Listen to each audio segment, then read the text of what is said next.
You know, in this day and age, we often think that we have to look at our problems or situations as an either or, as opposed to a yes and. And in this day and age, what I realize is that while we are trying to help young people navigate these situations and circumstances, meaning they have to adjust and calibrate to the current environment that we live and work within, we also should be operating on a parallel track where we're equally examining, investigating, and thoroughly assessing what is currently in place to see how it needs to be fixed, corrected, or possibly done away with. And oftentimes, we're not willing to do that. We fundamentally believe it needs to be an either or. Either you adjust to the system that's not working for you, or wait while we adjust the system.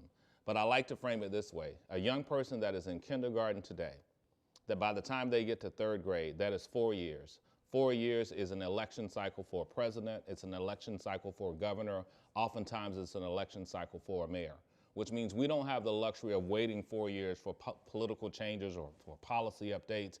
That kid, if they don't make up the achievement gap by the time they get to third grade, they will never make up the distance. That's what the data tells us, and that has not been unproven to be true.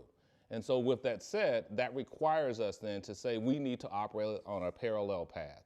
We get young people prepared for the moment that they need to meet, while at the same time we need to be focused on correcting the systems that we know that are broken, or we need to dismantle those altogether and build something new in its place.